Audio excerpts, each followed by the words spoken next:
Welcome back to another episode of Nonsense FM. Today, I didn't really have a whole lot planned.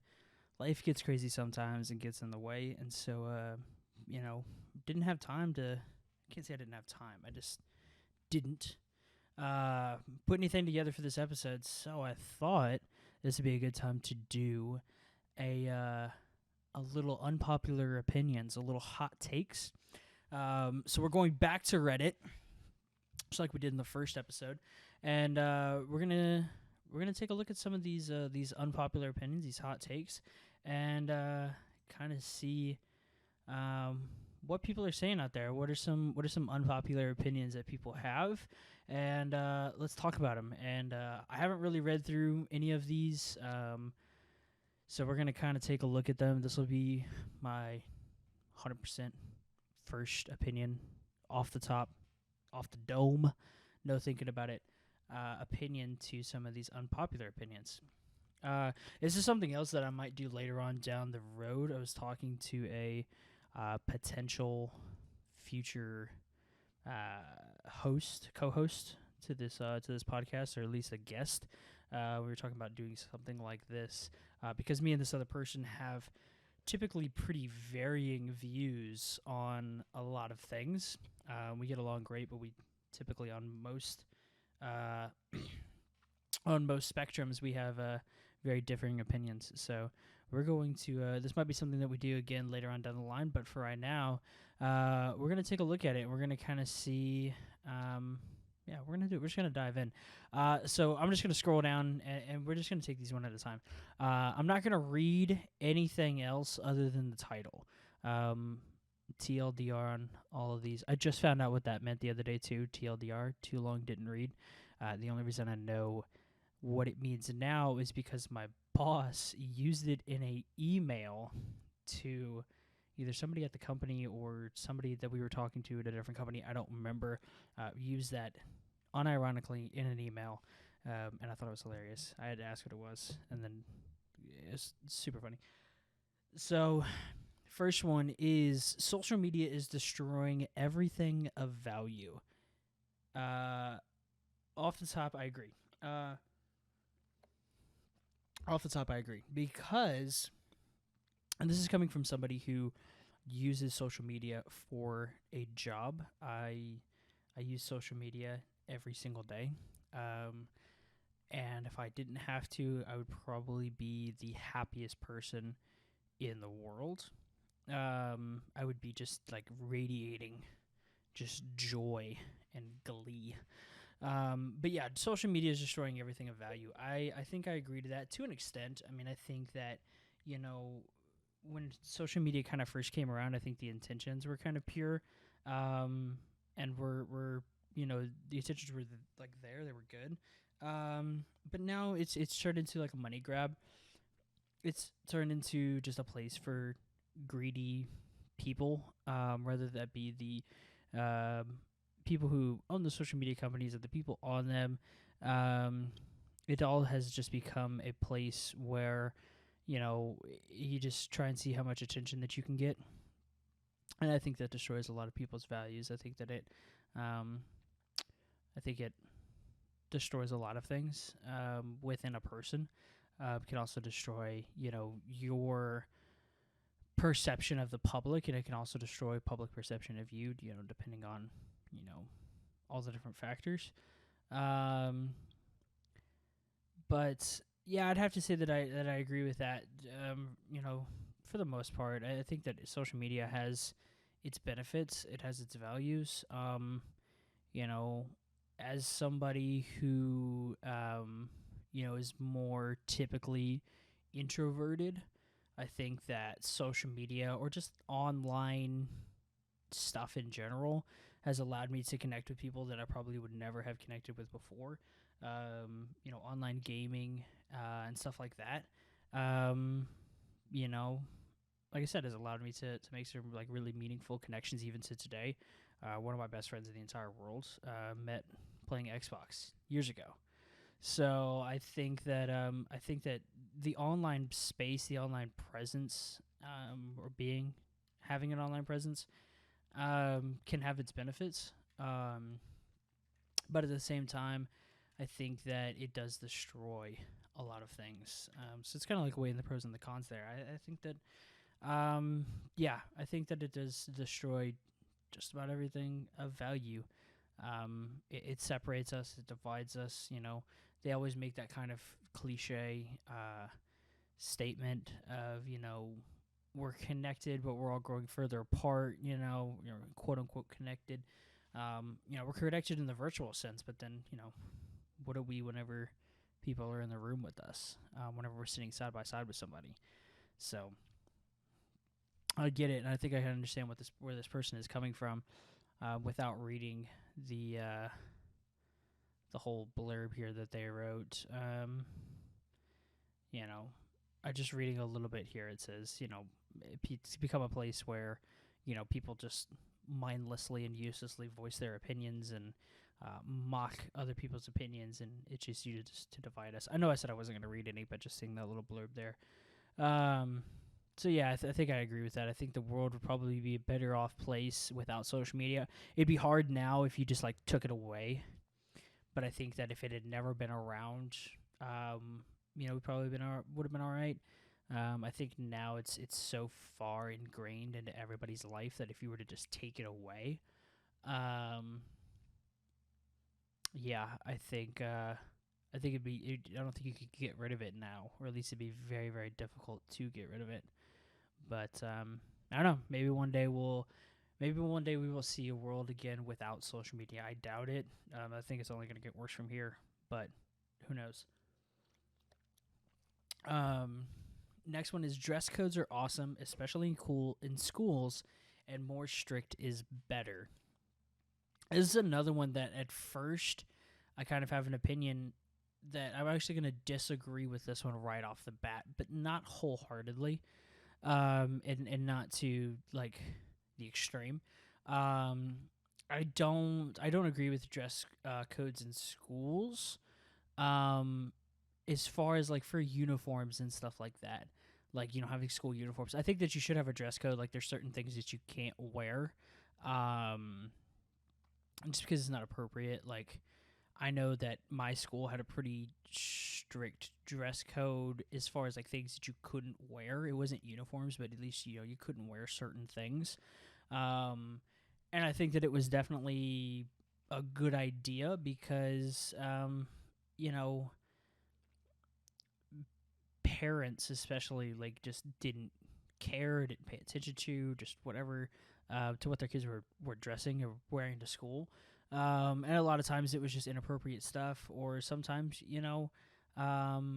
it's just stuff that you shouldn't be wearing in a school setting. It's when you're grown and when you're out of the house, or not out of the house, when you're grown, you're an adult and you're doing your own thing. That's fine. But the topic always gets brought up about females, and so and that is kind of a big one.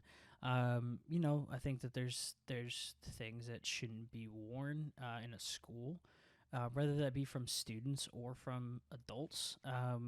It's just not appropriate. But I think for guys too, I tank tops, flip flops, that's just not. I don't know, just not okay, I guess. And not that it's not okay, but I don't even know what I'm trying to say, because I'm not trying to be too polarizing here. But it's it's just not it's just not appropriate. But then again, I'm also kind of different because I don't think that there is a situation or a scenario outside of the beach or a river or something like that a dude needs to be wearing a tank top, needs to be wearing cut off sleeves.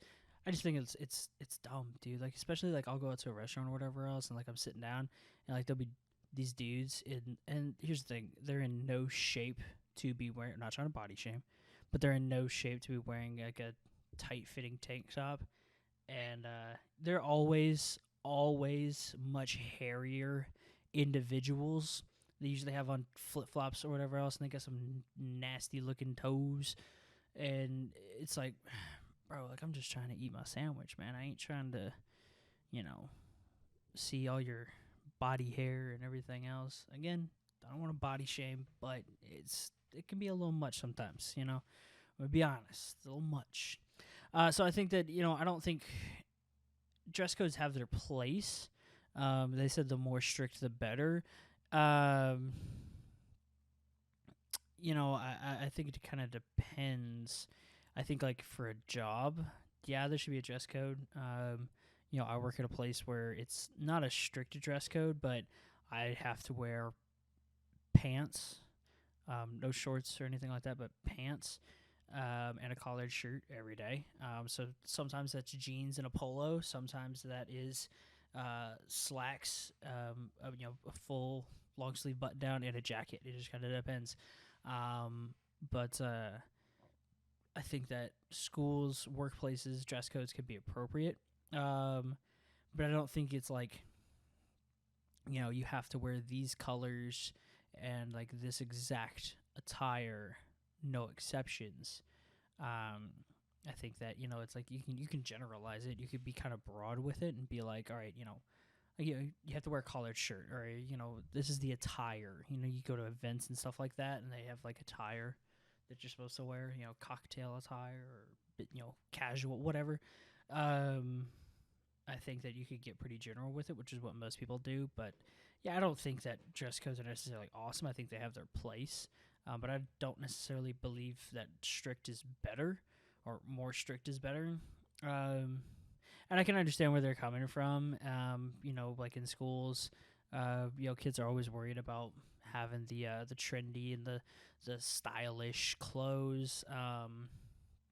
Which can kind of takes away from the point of school. It takes away from the point of learning, but it also takes away, if a kid can't afford, Air Force Ones or some of the more like expensive, trendy clothing. It can kind of make them feel a little left out, a little bit like like an outcast, for lack of a better word. So I think I understand where this person's coming from, but yeah, I'd have to say I don't necessarily agree. I think that dress codes have their place, but I don't think that should be implemented like more strict than most of the places are. But anyhow, telling people to Google it defeats the purpose of open forums. I haven't really experienced this. I don't really go into many forums to find answers and stuff like that. But yeah, I'd have to agree that that's kind of fucking stupid. Like if I were to go into a forum dedicated to video production or editing or anything like that, and it's like, hey, how do I fix this problem? They're like, just Google it. It's like, motherfucker, you don't think I tried that already? How do you think I got to this forum? Because I Googled the same exact question and it brought me here. Like, why do you did you not think I thought I didn't think of that? You thought that I was like, let me not use the tool that is built for this exact purpose and that can get me an answer to something potentially like in an instant. Let me instead go online and ask strangers who may or may not know the answer and sit around and wait for one of them to possibly answer me. That would be very frustrating. Like I said, I don't go to a lot of open forums because for that exact reason, like to go and ask a question and then have like nobody answer me. The only thing that I'll do is that if I see a forum where somebody else has already asked a similar question, I'll read through the responses, but I don't think I've ever asked a question in a forum. So I don't really experience that, but I would have to, that would probably bug the shit out of me. This one's interesting. Attractiveness is the best indicator of someone's future success. I'm going to have to read through this one because I'm going to see like what they say. Just think being attractive makes people more likable, more socially accepted, and more opportunities afforded to them. This applies to men as well as women. I would have to say yes, but not. Oh, I'm trying to think of how to word this. I would have to say yes, typically, but I don't think that being more attractive automatically means that you're more successful. I think that if you are, subjectively less attractive, that just means that you might have to work harder to be successful. And the reason for that, I think, is just societally, we gravitate towards people that are subjectively more attractive. Now, here's the thing, all of that is very, again, subjective. If you were to give me somebody just random off the street and Kim Kardashian, and you tell them to uh, explain to me their best interpretation of the social impact of the world, some kind of current event, something that's going on big in the world. Give me somebody random and give me Kim Kardashian, who is, according to most people on the internet, like very beautiful woman. You could pick any beautiful person. It doesn't even have to be a celebrity. You could pick anybody. And you were just like, Harry, give me, your opinion on the war in Ukraine. Like, that, I'm not automatically going to be like, oh, okay, like, you're more attractive, I'm going to listen to you. So I think it kind of depends on a lot of things. I don't know, that's kind of going off track a little bit. We're talking about success here, but I think that, back to I remember where I was going with this. Let's backtrack. I think that the more attractive you are, I think people are going to gravitate more towards you for just all kinds of aspects in life, and all kinds of things in life. I don't I think that if you are subjectively less attractive, I think that you just have to work harder. Or you have to make up for it off the bat with like charisma and just be charming, just be likable. I would not consider myself an overly attractive person, but I do consider myself at least somewhat charismatic, and I think that helps me out a lot with my job. And now that being said, I might not consider myself the most attractive person, but I try to always look my best. So try to always keep my hair looking nice, keep my facial hair looking nice, I don't really do a skin routine, but if I have some acne or something like that, I try and fix it as quick as I can. Try and keep my teeth relatively nice looking. Try and keep my hygiene up so that I, am not a 5 being dropped down to like a 3 because I'm not taking care of myself, or I'm just looking like a mess. So I think that you either might have to work harder, or you're just gonna have to be as charismatic and as just personable and likable as you can be, to be on the same level. I think that, like, if we were to look at like TikTok right now, look at all of the people on there. I think that most of us could agree that the people who are the most successful on TikTok a lot of times are more attractive individuals, whereas the people who might not be as attractive make up for it in either extremely engaging content, very entertaining content, very funny, things like that. I'm thinking of some of the people that I watch, the people that I would consider very attractive and the people that I would consider not unattractive, but just not as attractive as, subject X, person X. I think that, those people who are in the less attractive than, the person X, they're creating more content. I feel like I see their stuff more often. I know that has to do with the For You page and stuff like that. But even if I go to their profile, it's like daily or several times a day, posting content. The content is more engaging. It's more entertaining. It's funnier, or you're getting a lot of value out of it. So I think like it might just be easier if you're attractive. But that's not to say that you're automatically going to be more successful. I just think that you just may have to work harder, which is something that I feel I do. You got to make up for it. Like I said, make up for it and be a little more charismatic. But at the same, like, I'm not saying that that's the right answer either. It shouldn't be that way. But looking at society, like, that's just how it is, I feel. being non-confrontational is a flaw, not a trait. Um, it's okay. I'm gonna reading this one a little bit. Is okay. So what they're saying is, oh, this coffee is so good. I'll be shitting my brains out later. Uh, what they're saying is that being non-confrontational is a flaw, not a trait. They're referencing people who claim that they are non-confrontational. They use it as they're just trying to have a neutral personality trait, um, saying it like it's a positive thing that they are non-confrontational. Um, they use it as an excuse to let bad things happen without doing anything to it, anything about it, or as an excuse to be passive aggressive and dishonest because they quote unquote don't like confrontation. Um, I would say I don't know if I off the top can give a yes I agree or no I disagree on this. I think that you have to be confrontational sometimes. Um, Whether it be for yourself or for somebody else or for whatever the case may be, I think that you have to be confrontational sometimes. I think that being 100% non-confrontational all the time, I don't think that's a good thing. Now that's not to say that you can't be indifferent on some things.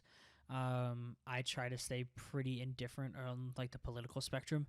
You know, people ask me, not directly, but kind of inadvertently ask me, what are my political beliefs, or do I agree with X, do I agree with Y?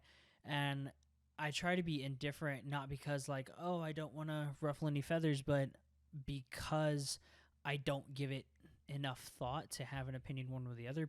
Politics is so fucking stupid to me, especially nowadays. So, a lot of times it's just I just don't have an opinion. It's not that I have an opinion and I'm keeping it because I don't want to offend somebody. I a lot of times just don't have an opinion. So I think that you can be indifferent on a lot of things, but I think just straight up being non-confrontational 100% of the time, um,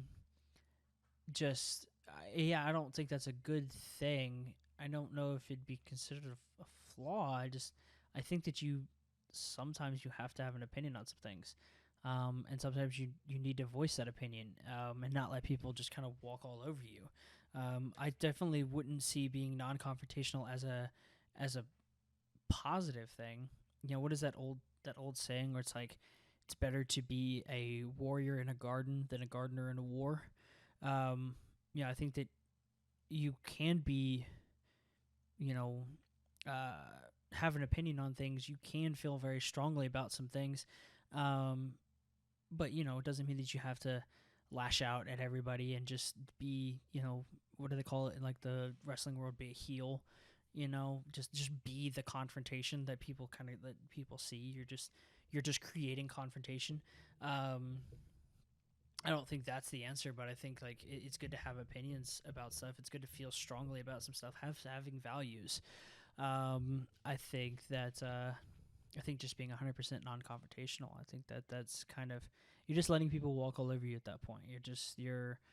Um, you know, you think you need to stand for something. Um, but then to be passive aggressive and dishonest after the fact, um, because you don't want to be confrontational, that's another thing. That's just you being an asshole at that point. Like to let somebody walk all over you because you don't want to be confrontational, but then being passive aggressive towards that person for doing it. It's like, well, you could have stood up for yourself. You could have said something. You could have voiced your opinion, and that person probably would have not done what they did, not walked all over you. But now you're just sitting in the shadows, just being a dick, and that person might not know why. Um, they thought that you were just having a conversation, and you just decided to not have that conversation, and now you're being an asshole, and that person may feel bad because they don't know what happened. They don't know what the reason is. That one's really long. I don't want to read that one. Ooh. Okay, I like this one. I worked in restaurants a lot. Finding a hair in your food, although yes, it is gross, is no reason at all to be rude or to give a whole restaurant a bad review. Agree. 1000% agree. 100%. Okay? I've and I used to feel even more strongly about this. I've kind of backed down a little bit. But finding a hair in your food, yes, it is gross. I used to think like it wasn't really that gross. I used to be like, yeah, it's just a fucking hair. Like, just take it out and just eat your food. Um, like, just pick the hair out. I've since kind of realized that not everybody has the best hygiene. So I'm not expecting to like see a hair in my food and be like, oh, I'm eating lice. Like I think it's just not. Here's one thing. I will say this: if I find a hair in my food prior to me eating it, if I'm like looking at my plate and I see a hair, that's one thing. I may not even say anything, and I may just like pick it out, especially if I'm hungry or the restaurant's busy or whatever. I may just pick it out and eat it. That might be gross to some people, but it's the truth, man. Like it's whatever. We all have immune systems, like we could fight it off. It's not the end of the world. Now, if I'm eating the food and I feel a hair in my mouth, that's gonna gross me out pretty bad. I'll probably either stop eating or let the restaurant know or let the server know. I've never been one to really send food back. I don't know if I've ever sent food back unless it was like, hey, this isn't what I ordered. And even then, I've still eaten my food. I have been to a restaurant where they have given me the complete wrong dish. They realized it, and I told them, no, don't take it. Like, this is the universe's way of saying I should have picked this or some bullshit. Like, I tried to be so zen and calm about it. I don't know if I don't know if I've ever even sent my food back, like, to the kitchen and had them remake it. I don't know if I've ever done that. But I definitely know that, like I said, if I find a hair in my food, like I said, if it's before I take a bite, I may pick it out and still eat the food. If I take a bite and then I feel a hair in my mouth, that's gonna gross me out. I probably still won't send the food back. I just may not eat the food. I'll probably let the server know, like, hey, the food was fine, but I did find hair in it. I'm not hungry, and yeah, they usually go through the whole routine. Like, I'll make you something else. We'll get it remade for you. I usually just say no, like it's okay.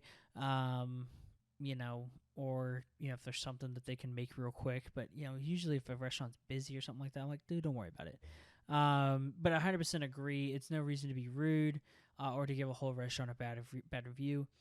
I don't really think that there's any reason at all why you should be rude to, especially a server at a restaurant, unless the server's just being a dick for no absolute reason. There's obviously circumstances where, like, I still don't think you should be rude, but you don't necessarily have to be, Santa Claus jolly. I think you can be, just indifferent. Just be like, all right, this person might be having a bad day. They might just be an asshole. They don't want to talk to me. Fine, I won't talk to them. Just give me my food and get it over with. We had the conversation last episode about the spoon guy with his fucking coffee. So yeah, I don't think you should be rude, especially to the server. For finding a hair in your food, it's more than likely not the server's hair anyways. More than likely it's somebody in the kitchen. And even then you're not going to go back to the kitchen and talk to them. So, if you're talking to the server, if you're talking to a manager, I think you don't need to be rude. Just be like, hey, let you know, I found a hair in my food. Man, could you remake this? Could you make something different? You could ask for it.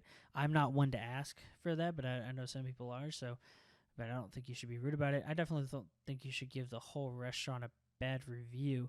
And this is where I hate shit like Yelp and stuff. I've used Google reviews a lot. Google reviews is pretty straightforward. People just leave a review. Yelp fucking sucks. I hate Yelp. I stand by that comment. If you ever do any research into Yelp and read some of their reviews, if they even have reviews, but I've talked to several people Yelp has had multiple lawsuits brought up against them or attempted to be brought up against them because they do things like push bad reviews to the top of the page, unless you run ads with them or something like that. I've personally had Yelp call me. I couldn't even tell you how many times, email and call me. I don't even know how many times, saying that they can get me more business and get me more people into my business, if I would only pay X amount of hundreds of dollars to run ads with them and blah blah blah blah blah. And I'm just like, no, because I know what's gonna happen is you're gonna boost my shit for as long as the ads run, and then you're gonna put me to the absolute bottom of the list for everything until I give you more money. Then you'll boost my shit again. Then you'll banish me to the shadow realm. But where was I going with that? Basically, fuck Yelp. Where I was going with that is like that's why I hate places that's why I hate like Yelp and even Google reviews and everything else. Like everybody has become a fucking food critic. Everybody has become a critic about everything, and they feel as if they have to leave their opinion and tell you the exact experience that they had and how long it took for them to be seated and how long it took for somebody to come over and get them waters and how long it took for. It's like, yeah, if it was absolutely atrocious, I mean, if you sat there at your table for an hour and before anybody even came over and said hello, then yeah, I'd leave a bad review. But it's like, calm the fuck down. Like, these people, there are people in there who are writing fucking novels over, this. Dude, where is it that I saw? Where is it that I saw fucking a review for? It was like a fucking. Was it a? No, it wasn't a fast food. It was. I've seen some for fast food restaurants before, where it'd be like a Taco Bell or something like that, and it's like it's got 2 stars and like all the reviews are bad. I've seen that, but there was somebody else. It wasn't for a food related business. It was like for. Fuck, what was it? I'm trying to remember.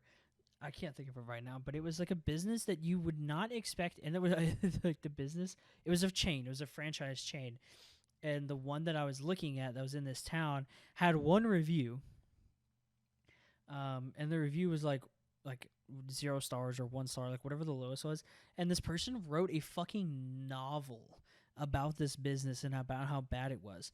And I was like, dude, this is like a nationwide franchise, and you're the only person. No, but who the fuck would even think to write a review for this business? Like, it was something I can't remember what it was, but this is something a business you wouldn't even think to leave a review for. And so everybody's a critic nowadays. Everybody wants to leave their opinions and leave their reviews and everything else and write fucking novels about. Even if the experience is good, like the whole writing a fucking novel about something is so stupid to me. Like, I get it. You want to leave 5 stars and be like, hey, we had such and such as a server. They were great. Food was great. Atmosphere was great. Beautiful. Love it. Short, sweet, to the point. And these people are like, I got this appetizer when we sat down and such person brought it to us, and we enjoyed this snack while overlooking the scenery on the patio, and then we took a brief look at the menu and ordered this because it sounded like. I don't give a fuck. I don't care. If I'm going, I'll tell you what, the only reason I have ever gone onto like Google reviews and read the reviews for a business is if the reviews are bad and it's got like 2 stars or something like that. And even then, sometimes I don't care. Like, it'll be like a restaurant that's like close by, and I'm just like, man, that sounds really fucking good. Like, pizza. Say it's a pizza place. Like, oh, my pizza sounds good. Oh, they have 1.5 stars. But like, is it like for real stuff or like? And I'll go and read. It's like, I found 6 roaches in my food. It's like, yeah, but like, is that a common occurrence or like, is that a one-time thing? Like, were they just having a bad day? Like, did the pest control guy not show up? Like, I'm so like dismissive of like the reviews and stuff like that. Like, I really don't give a fuck. The only time I will read them is if it's like super low, and then it's and even then, like, I'll half-ass take it into consideration. Now, if I'm ordering something from online, dude, I will read through the reviews as if I'm the owner of the business. I will read through, or the owner of the products, and I'll read through all of the reviews and look at them and compare and be like, okay, well, this person had this experience on this day, but that was 6 months prior to when this person had this experience on this day. So maybe things have changed. Like, I will read through it and also try and find any reason to justify whatever purchase I'm about to make. That's the real reason that I'll do it. Is like, I'm looking at something, I'm like, wow, this seems really cool. It's like, oh, it has 15,000 reviews and 14,900 of them are 1 star. But what about the other 100? Like, are they good? Are they at least okay? Yeah, and so to give a short answer, yeah, no reason. Finding Heritage Foods, no reason to be rude or give the whole restaurant a bad review. People who dislike dogs aren't evil. Yes, they are. Next question. I don't think people who dislike dogs are evil. I'm one of the. I fucking love dogs. I get why some people aren't really. I guess I can understand why some people aren't really about them. They don't fuck with them, but I'm not gonna say that you're evil, but you're just lesser of a person, I guess. Anyhow, I want the Pokemon franchise to die. It's way too long explaining why you want it to die. I never got into Pokemon really, so I don't care. I think it's a cool franchise. It's a cool universe. There's a lot of lore behind it that I didn't really know. Like, they have their own gods and deities and everything else. It's extensive, but I don't know if I want the franchise to die. I'm just, again, an indifferent opinion. I'm not trying to be controversial or non-confrontational. I just don't care. Yeah, I could feel less. I could give two shits if it died. I think it's, it's cool, but I didn't play it. I don't really care. Situationships aren't a real thing. Someone either wants you or doesn't. Yeah, no, situationships, yeah, not really a real thing. Now, like a friends with benefits situation, or things like that, I think those are real. A situationship, if somebody were to tell me that they were in a situationship, I probably wouldn't take them seriously. Now, if you are talking to a third person, if you are talking to an external party, and you say, "Oh, me and Jason are in a situationship," yeah, that's fucking stupid. Like, or if you're talking to a potential new person and they ask if you're single, and you say, "Oh, we're in a situationship," yeah, again. So I think that in the first instance, if you're talking to a third party trying to explain your relationship with somebody else, you say that you're in a situationship. To me, that automatically sounds like you want that person, but they don't want you. They're making it complicated because of X, Y, or Z, this, that, and the other. And so you've resorted to calling it a situationship. I think now if you're talking to a potential new partner, in whatever the sense of the word that you want to use that, and you say you're in a situationship, or if they say that they're in a situationship, but they're talking to you in terms of a new partnership, to me that sounds like they are cheating, or at least still connected in some way or the other to the previous person, and now they're also trying to pursue you. Now, whether that be maybe they're still technically in a relationship, maybe they're still married, maybe they're going through a divorce, or going to be going through a divorce, or whatever. Yeah, I'd have to say that, like, a situationship is just kind of a blanket term for bullshit. You know, it's not always so black and white, but I think that, if you actually want to be with a person and they actually want to be with you, then there shouldn't be no situation about it. You know, just tell it like it is. Like I said, I think situationship is just a blanket term for bullshit. You're just beating around the bush. I think you just got to be honest with yourself, and that person needs to be honest with you, whatever the case may be. But figure your shit out. The situationships, nah, I don't think it's real. It's yeah, it's kind of overplayed. It's not really doesn't really mean anything.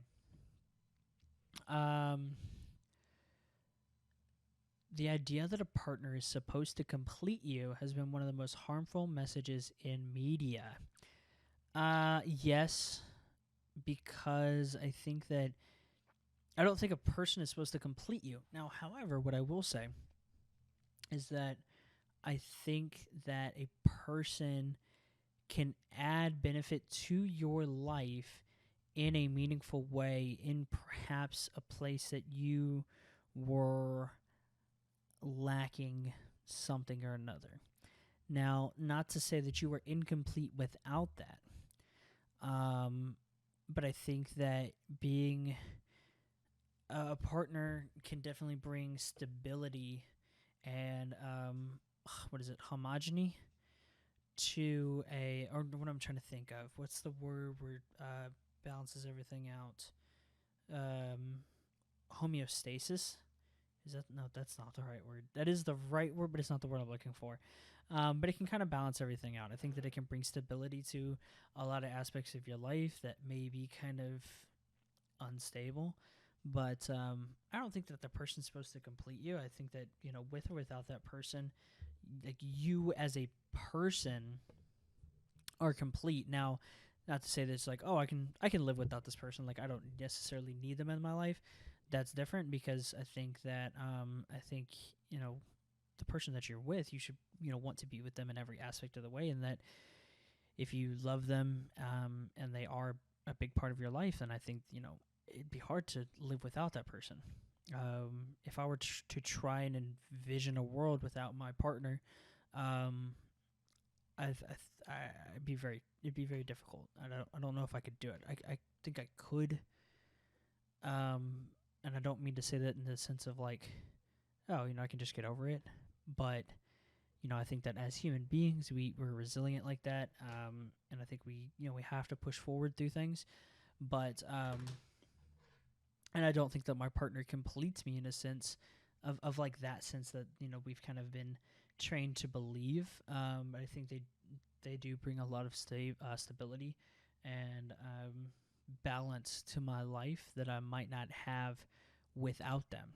Now that's not to say that I would be an incomplete person without it. Just my life would look a lot different.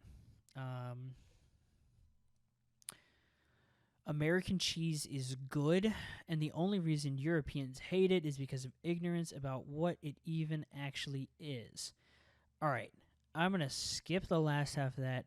American cheese. I want to not like it. And I'm an American. I'm not even going to get into this. What the fuck is this talking about cheese and strawberry syrup? I'm not going to read that. We're not going to get into all of that. American cheese. I'm American. Lived here my whole life. True blue, down to earth American. I want to not like American cheese. And I think like American cheese, like the little craft singles, like the little plastic wrapped individual American cheese that's like shiny and shit and literally looks like plastic whenever you take it out, that shit's trash. That shit I will personally never put in my body again. Just because I've seen so many videos on people like explaining actually what's in it and doing tests on it, like the whole burn test, like does it even actually melt if you light it on fire, like it just turns black. Like I will never eat like Kraft Singles American cheese again. Now if I were to buy a block of, like, how you can get like a block or just a big chunk of like cheddar cheese, pepper jack, or whatever else, and like the grocery stores, buying like a big block of American cheese, I think like that's fine. Like American cheese is good. I want to not like it because I think it's like that old stigma, man, and I want to pretend that I'm cultured. And I'm like, oh no, I only eat aged and smoked Parmigiano Reggiano and Gouda and all this other stuff. Like, I only eat cultured and mature cheeses, but American cheese is good. Like, I grew up with it. Like, that's damn near the only cheese that my mom will eat. Like that and cheddar. Like, that's about it. And so, like shredded American cheese, like straight off the block, like cheese grater and a block of American cheese. Like, we ate that all the time. We ate it on a whole bunch of shit. So I mean, it is good. I have to say it is good. I want to not like it because it also, you know, like, I think people, when they think of American cheese, they think like Kraft American Singles, which again, dog shit. But I think like the block of American cheese is good, as long as it's, real actual cheese. As long as it's actual real cheese, I think you're good. So I can't speak for the reason Europeans hate it because of ignorance about what is even actually, or what it even actually is. Because I didn't know what it was for a while. I was like, oh, it's just cheese. Um, and even this person is saying, I'm not talking about Kraft Singles cheese product. I mean proper American cheese. Exactly. I think that, I think that, like, real cheese, real American cheese is good. Um, it's got like a very nice, like, balanced flavor to it. It's not like sweet, but it's not super, like, potent, real pungent. It's just pretty balanced. It's just nice. It's good. It's a cheese that you could pretty much put on everything. Like, same with like mild cheddar. Like, it's just a good, just all around cheese. It just has a different flavor. Um. So, yeah, yeah. American cheese, good. Kraft Singles, trash. Um. Oh, okay. I meant, okay. This, I'm gonna read one. The one below it threw me for a loop for a second because I read it wrong. Let me do this one first. The health benefits of sleeping 8 to 9 hours are not worth the loss of free time. Um, yes, I agree, but at the same time, I don't know if I've ever consistently gotten 8 to 9 hours of sleep to know what the health benefits are, to see a difference. So I don't know if it would matter to me. I don't think it matters to me. Like, like where I'm at now, like, I get shit done, and you know I get my shit done. I kind of work around my sleep schedule, which is like 6, 7 hours on average. I would say average 6, sometimes less, sometimes more. The 8 to 9 hours thing, like, I can definitely sleep 8 to 9 hours. Like, if I have a day off and I sleep in, I could definitely sleep 8 to 9 hours. But at the same time, I have dogs that have to get up at 6:30 in the morning to go to the bathroom, to eat and all that stuff. So, like, straight through, nonstop, 8 to 9 hours. I could not tell you the last time that happened to me. Like, not waking up, not having to like get up and go pee or anything like that. Like, it's like 8 to 9 hours, several days in a row, consistently, to feel the health benefits of. I don't know if that's ever happened to me. So I don't know what the health benefits are. I don't know if it's worth it.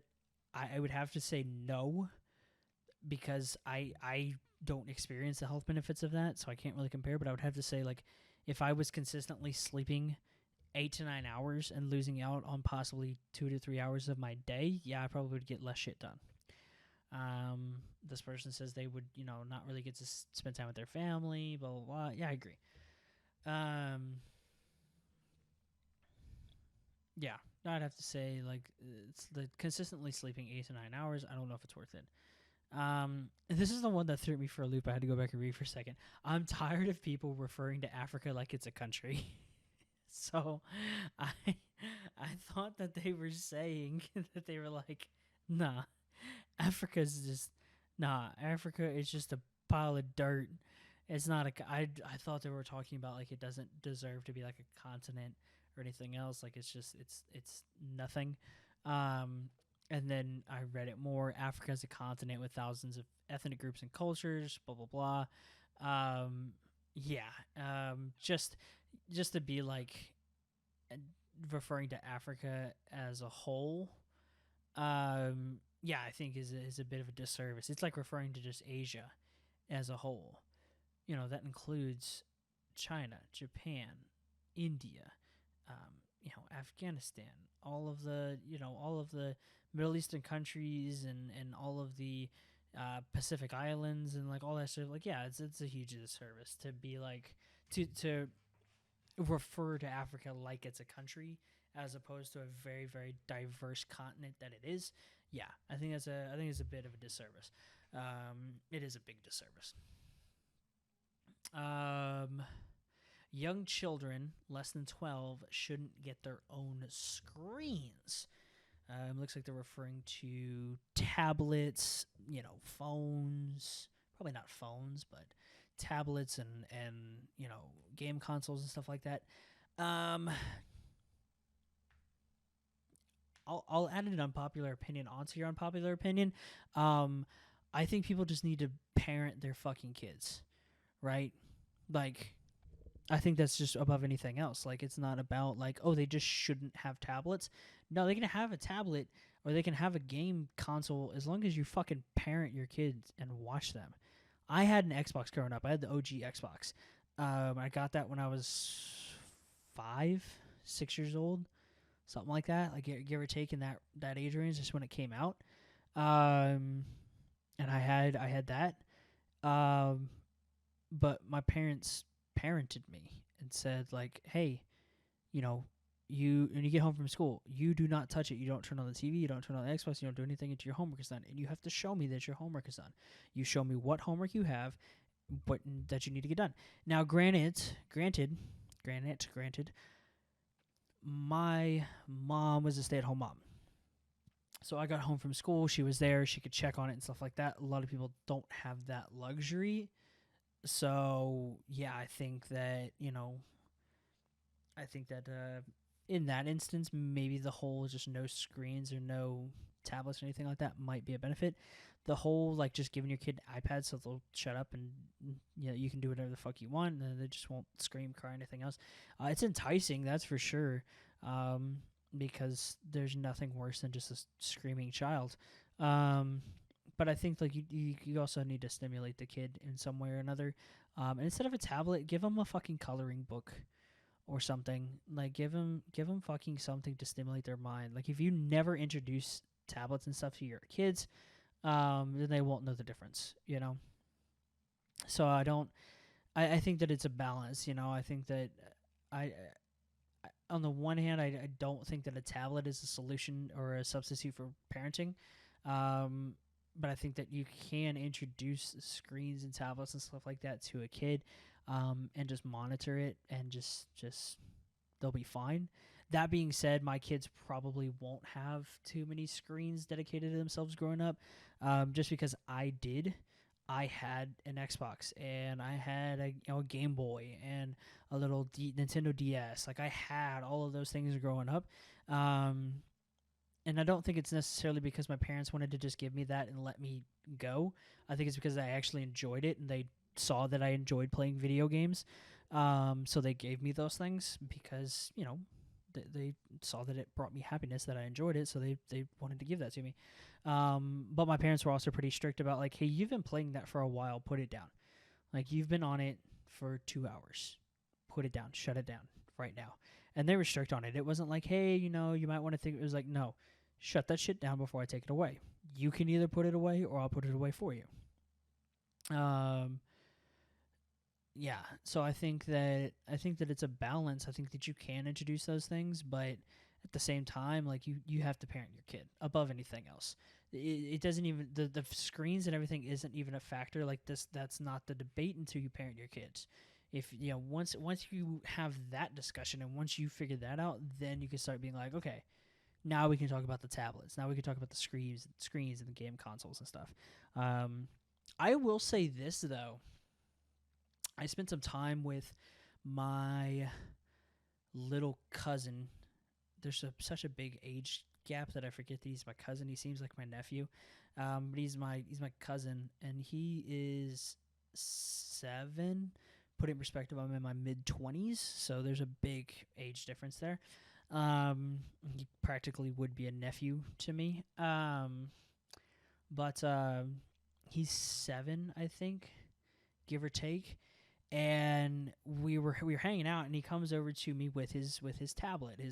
I don't think it was an iPad. I think it was a tablet, for kids, for games and shit. And he was playing one of those games where it's like a puzzle game, and you had to he called it the Om Nom game, but it's where you have to cut the ropes, and the little candy has to fall into the little frog fucker's mouth. Little frog that if you cut the rope and the candy swings, or it goes, and you have to do the puzzle to get it in the frog's mouth. He's playing the shit out of that game, and so he was just sitting next to me on the couch, and he showed it to me, and then he'd be like, all right, well, here, you try. He wouldn't get it, so he'd give it to me. And I was like, oh, I don't know, here you go, and I give it back to him. And this kid was actually figuring it out, and I would sit there and watch him, and he'd hover his finger over the screen, and he'd do the motion as if he was cutting. He wouldn't actually do it on the screen, but he was act like he was cutting it, and then he would follow everything with his finger, and he was thinking it through. I saw the gears turning in his head. He's like, okay, I could see it in his head. He's like, okay, cut here, and then it's gonna swing, and I'll go here, and then I have to do this, and I do this. He's like, oh, I think I got it, and he'd do it, and sometimes he would get it, or he wouldn't. He's like, oh wait, I have to do it, and he'd reset it, and then he'd go, I have to do this and this and this, and he just would keep doing it until he got it. And I'm like, okay, no, this kid's smart as fuck. And I was like, I wonder if actually some of these games, though, actually could help. I'm not talking about just give them unrestricted access to whatever games that they want, and YouTube videos and all this other stuff. But things like that, puzzle games, critical thinking games. There's games out there that are intended for that purpose of helping kids learn and develop those kinds of skills. And I think that some of those games could be actually beneficial. So maybe that's a discussion that you look at too. Is all right, we're parenting the kids. We've introduced screens in a limited amount, but now, do we give them unrestricted access to YouTube? Probably not. I would have to say definitely not. But is there ways that we can help stimulate their brain and actually teach them these critical thinking skills, in the form of something that's entertaining and stimulating? Yeah, I think so. I don't think you should just give them fucking Call of Duty, when they're 6 years old. And again, limit that shit. It's very, very, not very, not often. Whatever the fucking word I'm trying to think of. Not often, not frequent. You don't do it all the time. You don't give it to them just nonstop. I think it's best done in small batches. And then you go from there. Almost at the 1 hour mark, so I'm gonna kind of skim through.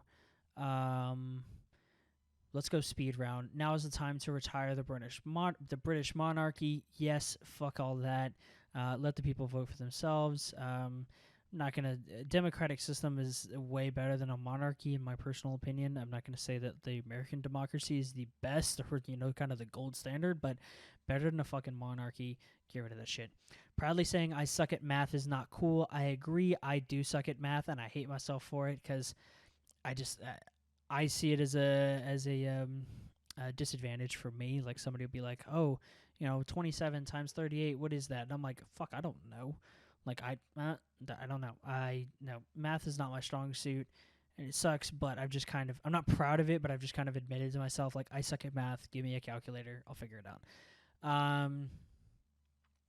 Online clothing retailers should have multiple models for the same item. I agree, but at the same time, from a business standpoint, having worked in the online retail space of clothing, that can be hard to do, because it's not like the models are just showing up out of the goodness of their heart. You have to pay them, right? So I think what they're talking about is, he's talking about, I'm a pale guy and I'm looking to buy a suit, and they have a gorgeous tanned Mediterranean model with a turquoise 2-piece on. It looks great on him, so I buy it.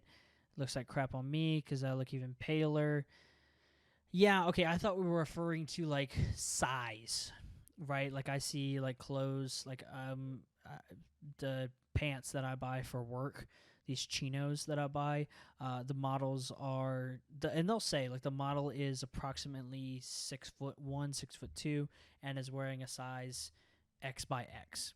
I know that I am nowhere near 6'2", and I don't look as skinny as that motherfucker, so I'm assuming I weigh a lot more than him. So I would assume that the size that he's wearing is not going to fit me. Yeah, I think that it'd be nice to have different size models for the same item, but again, that's hard to do because the models aren't free. You have to pay them. It's hard to do. This gentleman is talking about looks. He's not talking about like race or anything like that, but just practicality. He's very pale, and that kind of comes down to you should know better, and knowing what colors look good on your skin. The fact that you were looking at a turquoise suit kind of is a red flag, but you should know that the super tan, olive skin. Is it all not olive? What is that called? Like the darker super tan Mediterranean model that has it on is going to look a whole lot different than you. You've got to know what colors work for you. Either do neutral colors or know what colors work for your skin tone. That's kind of on you. I'm sorry. I think I think that the more important one would just be the size. I think seeing the same outfit on a size model that is representative of, it's like if you have a model who's 6'2" and super in shape, has on this shirt, cool. What does it look like on a guy that's 6'2" and 200 and X amount of pounds or whatever? Or what does it look like on a shorter guy who's a little heavier set, or whatever the case may be, or even at least like your different builds, right? Like the pants that I buy, like I was just talking about, it's got like slim fit, athletic fit, modern fit, regular, like all these different fits of the pants. All right, give me a model in each of those, and what does it look like? I buy the athletic fit because I've got larger thighs. Show me a guy that has larger thighs that's got these pants on, right? I think that would be more. I think that would be more beneficial if you were to do this. Like I said, it's hard to do. It's not an easy thing to do because you would have to pay multiple models for the same exact piece of clothing. So yeah, that's hard to do. But yeah, I think like the skin tones and stuff like that, I think that's kind of on you. Like you just kind of got to know, like, people always tell me that yellow looks really good on me. I hate the color yellow, but it looks good on me. So I'll definitely never go out and buy anything yellow, but if somebody buys it for me, I'll wear it because apparently it looks good on me. So you just got to know those things. We'll do a couple more. This will be a long one. Shaming people by posting videos of them feels like cruel and unusual punishment. Yes, unless they're a pedophile. And yeah, if you're just doing something like, you see a lot of those videos of girls who make these videos of guys who are supposedly staring at them in the gym. Fuck off with that shit. Like, most of the time, like, he's not actually looking at you. He may look at you for a second, in which case, like, be flattered. Like, if he's, like, staring at you with his eyes and kind of licking his lips a little bit and like biting his lip, then yeah, maybe be a little bit weirded out. But if he's just, like, looking at you and, like, kind of passing, like, feel flattered, bro. That means you're looking good. Like, you got this guy's attention. Like, I know what you're saying. Oh, I don't do it for them. I don't do it for the men. Still, like, I'd be flattered if some girl was like looking me up and down at the gym. I'd be like, yo, what's up? Like, I obviously wouldn't pursue anything because I have a partner, but it still make you feel good, right? You're like, man, I'm putting in that work. Let's go. I think that unless they're just doing some kind of heinous act, if they're like a pedophile or like, they're being inappropriate towards children or something like that, yeah, blast their ass all over. But I think that just for people shaming people for just doing like regular everyday things, like posting it on them, yeah, that's not cool. Self-help books doesn't really help me. In fact, it made me feel worse. Never really read a self-help book, but I would imagine that it's not great. but I've never read one, so we'll skip it. But they just always seem corny to me. Um, the what is this? Paying to give awards is very dumb. I don't know what that means. Uh, Celery is one of the worst veggies and ruins my day. Yep, hate celery. Tastes like fucking cardboard. People who say like, "Oh, we put it in cooking, it makes it taste better." No, you could leave it out. I wouldn't give a fuck. I hate celery. Quote unquote. When somebody says I disagree with your lifestyle, they put it in quotation marks. So I'm assuming that, you know, they're talking about when people say this. Um, some people I have noticed have accepted this phrase as a form of respect or a way to respect each other's opinions about someone's sexuality. I don't see it as at least any better. It's just a nice way of saying, I don't like that you are gay, but I'm going to not be an obvious asshole about it. So they're saying, when somebody says, like, I disagree with your lifestyle, but, yeah, I think it's kind of bullshit. It's just kind of it's a backhanded bullshit excuse to try and seem unconfrontational. Look at that. We're circling back around full circle.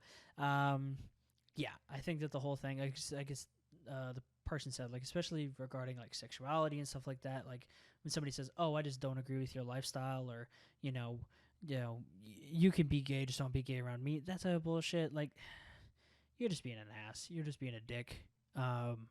You're just you're unable to fully accept that somebody else has a different lifestyle than you. And I see this a lot. Like somebody who is pretty prominent in my life said this to somebody who didn't say it to them, but it said it in reference to them. Somebody else who's very, very important in my life was like, I don't agree with their lifestyle, but they seem nice. How about you just say they seem nice? How about you just say that they're a good person? You like them. They're, you already see, you like the person. You've invited them over for dinner all these times. Like, you could just say that they're a good person. You like them. You enjoy being around them. You don't have to preface or follow that with, I just don't agree with their lifestyle. You don't need to say that.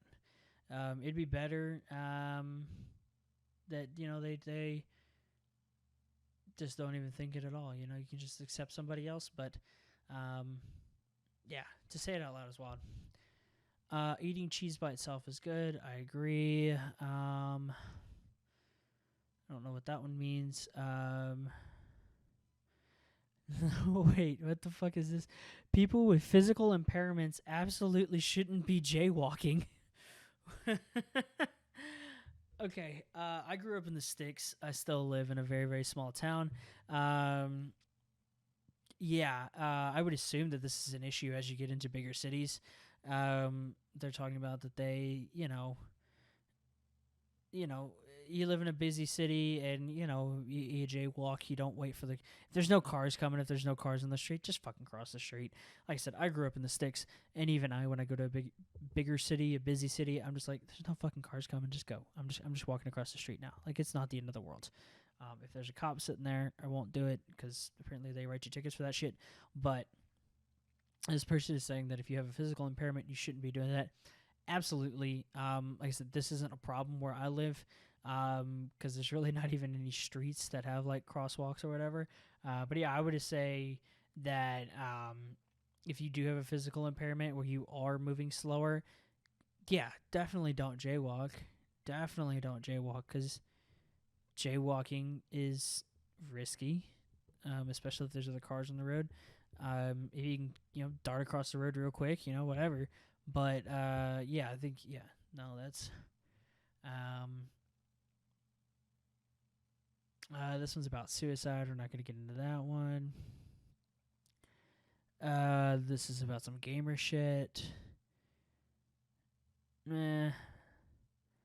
All of these are like kind of Hobbit is better than Lord of the Rings. I haven't really seen either of them.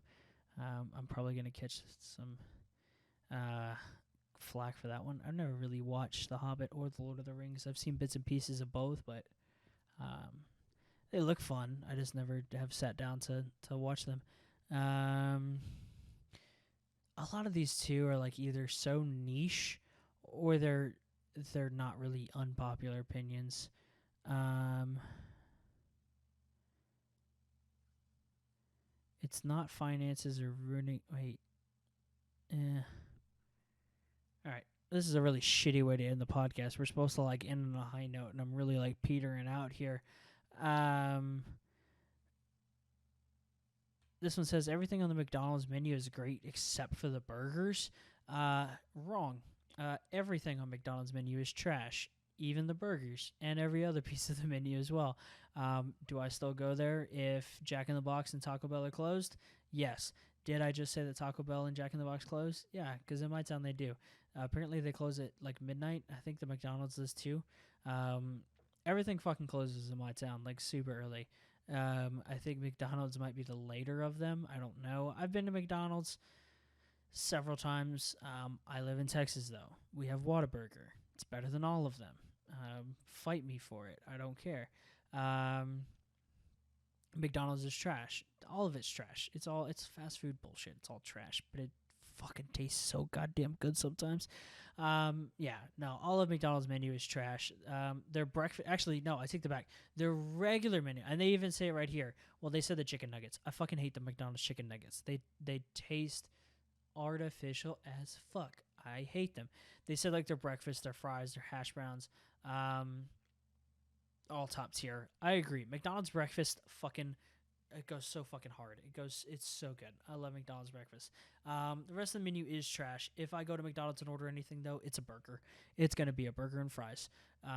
It's all trash. It all sucks. But I'm picking the burger every day. If you get caught up in an online scam or a text message scam in 2023, I'm sorry, but it's your fault. Yes. Yeah. Yeah. Here's the thing.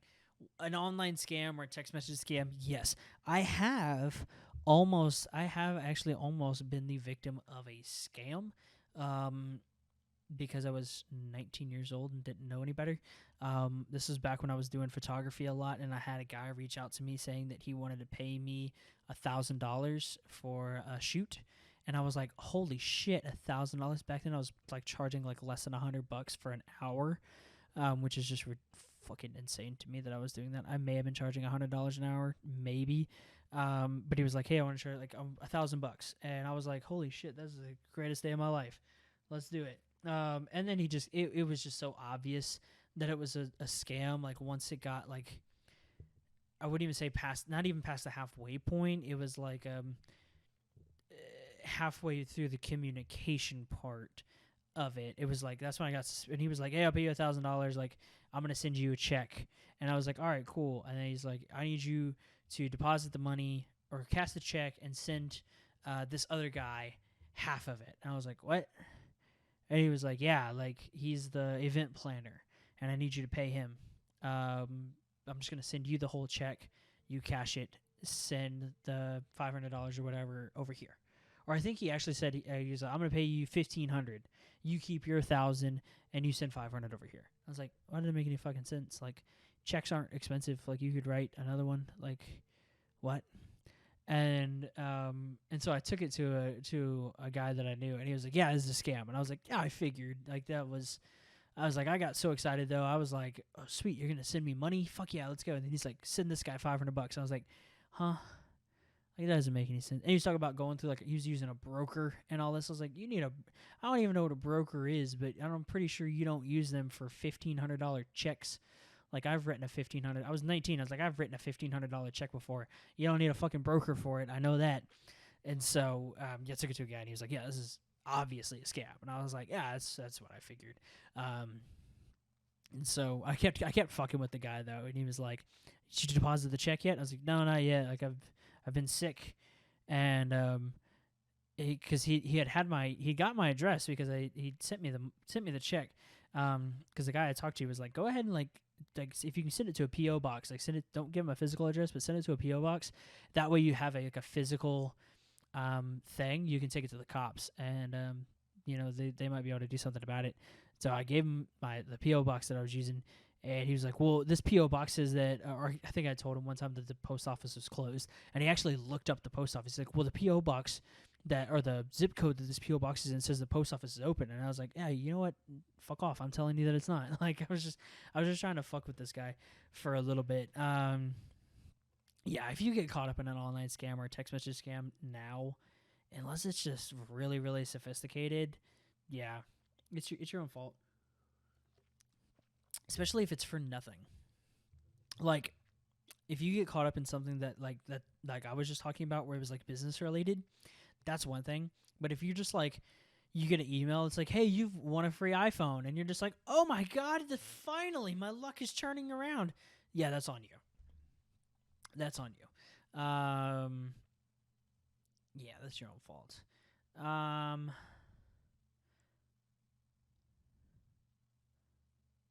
Awkward silence. What am I? These are such shit. Okay, wait. Birds are reptiles, and any attempt to distinguish them as something else is fundamentally flawed.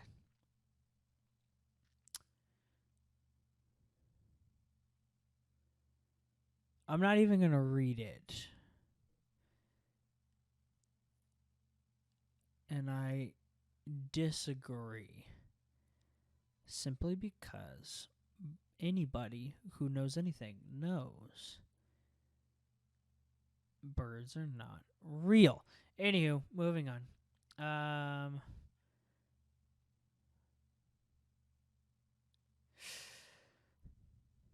Name brand products usually aren't good enough to justify not buying the great value equivalent. Yes. Yes. Yes, yes, yes, yes, yes, yes, 1,000 times yes. I don't shop at Walmart because Walmart's fucking trash. Like I said, I live in Texas, so I have the amazing, amazing HEB, which if you've never been to an HEB or never seen an HEB, I'm sorry, but your life sucks.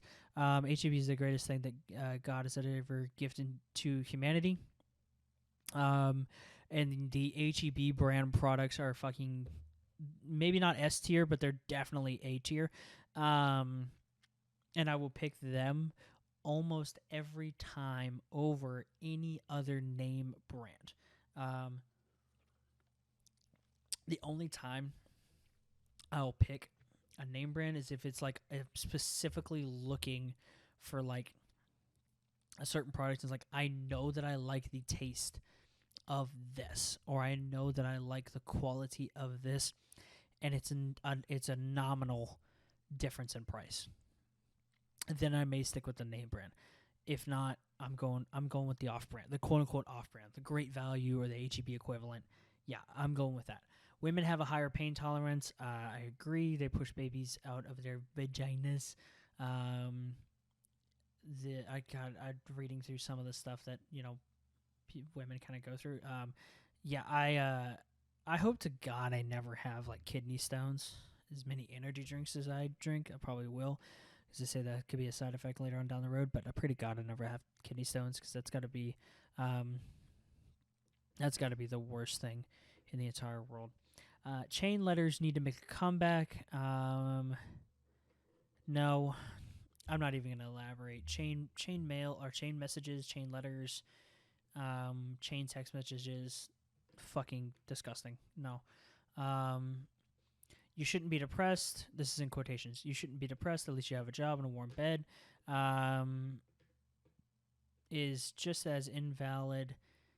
You shouldn't be happy. Some people have a much better life than you. Yeah. No, I agree with that. The whole and here's the thing. I once believed in the "why are you depressed? You have nothing to be depressed about," because I didn't understand what depression was. I was very ignorant on it. And then I, kind of got in touch with my own emotions. I didn't realize that a lot of what I was experiencing in life was, commonly considered depression. I think it was more anxiety. But I didn't realize that what I was experiencing was that. So I was very ignorant on the topic, and I was just like, "Oh no, like you have nothing to be depressed about. Why are you depressed?"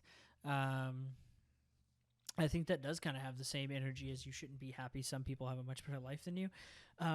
That's hilarious. I wish that I could tell somebody that, um, because yeah, it's the same energy. You know, at the same time, like, I can understand, I guess, where some people are coming from, where it's like, you have so much to be happy, you so much to be thankful for and happy about. Why are you sad? But anybody who knows anything about depression knows that it's not about being sad. It's literally about your brain being a little dum dum, telling you all of the things that are wrong in life or wrong with your life or that could go wrong with your life. Um, yeah, it's yeah. I think that that's the. I agree. Yeah, it's the same energy. I wish somebody would come up to me and be like, "You shouldn't be depressed." And I should be like, "You shouldn't be happy." Apple has better marketing for iPhones than Android phone makers. Yes, I think that that's one of the reasons why people gravitate towards iPhone or Apple products. Also, Apple has their own ecosystem of shit that makes life so much easier. Um, for all of my work stuff, I prefer to do it off of my Mac, because especially if I'm making something for, if I'm making a graphic or something that I'm a post on Instagram, it's so much easier to just airdrop it to my phone instead of having to go and like put it in Google Drive and like do all this other shit and like put it in a Dropbox. Um, I like I like Apple products for their ecosystem and the way that their devices talk to each other and connect to each other. I like it for that reason. I also think that Apple has great marketing comparatively to Android phones. The only one that I can say that has gotten me was Google.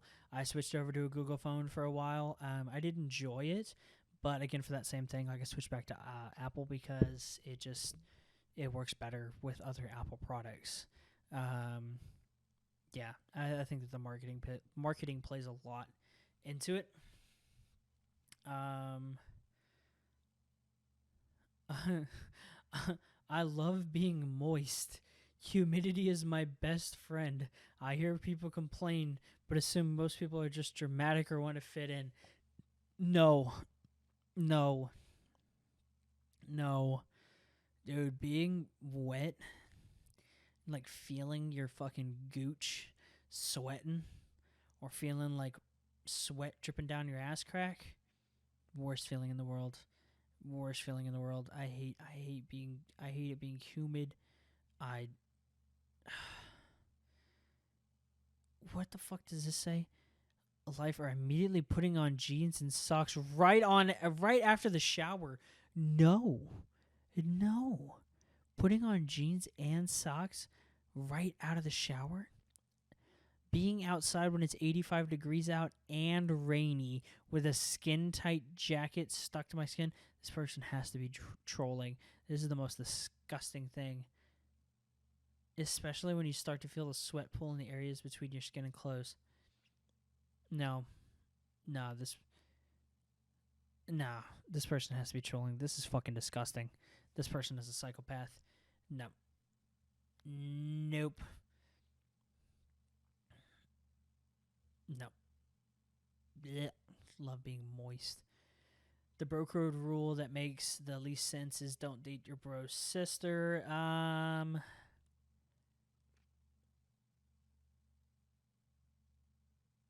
Yeah. Yeah. Yeah.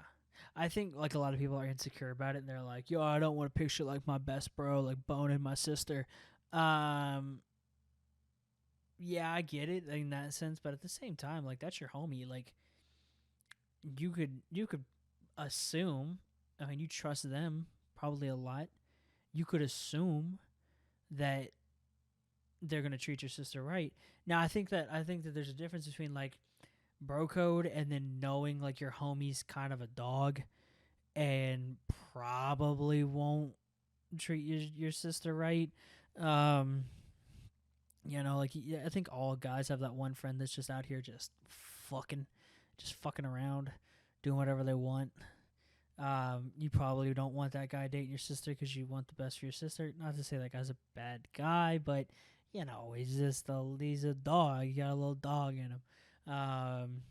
Yeah, I'd have to say that's a different story. But the whole bro code, like, no, you're like my bro. Like, you can't date my sister, like, at all.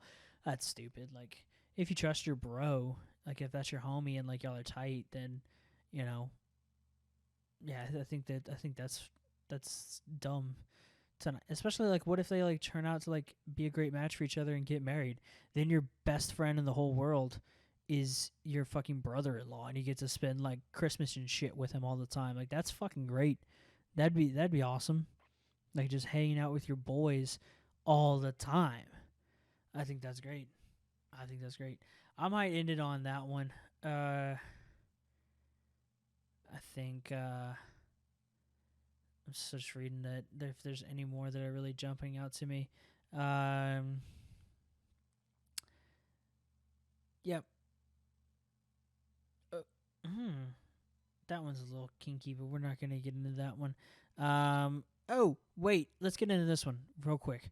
Online relationships aren't real relationships. Bullshit. Bullshit. Um, Let me give my opinion on why I believe this. No, I'm not gonna read your opinion. Um, a okay. They're talking about a relation. They're talking about like a relationship. Um, a significant other relationship. That one's harder. Um, I don't think it's not a relationship. I just don't think it's as it's not a traditional relationship. Um, like I said, like I mentioned earlier, like meeting some people that I've met online, playing video games and shit. Some of my best friends in the world. I think those relationships, those friendships, 100% real. Um, like that's some of the most real relationships that I've ever had in my life, like friendships. Now a intimate relationship, a partner relationship, this is what I'm looking for. Romantic. That's the word I'm looking for. A romantic relationship is a little bit different, but I still don't think I would consider it a not real relationship. Uh, they're justifying this by saying that it needs to be physical. That to have a real relationship, you need to be able to touch the person, go on dates, spend time with each other. Being in an online relationship doesn't give you that. I don't think so. I think people make it work, and I think that love is love, man. As long as it's not with kids, love is love, and as long as those people are happy, let them do their thing. Um, you know, some people don't like physical touch and affection and stuff like that. So that shit might be perfect for them. Um, and at least for, a time being, they might, eventually one day be in a, physical type of relationship. But, if people vibe with each other, just let them vibe, just let them vibe, let them do their thing.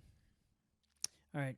I'm going to end it on that one because we're about an hour and a half, the longest podcast episode to date for Nonsense FM. So we went off the rails quite a bit. There was a lot of awkward silences while I read because I read at a fucking third grade level now.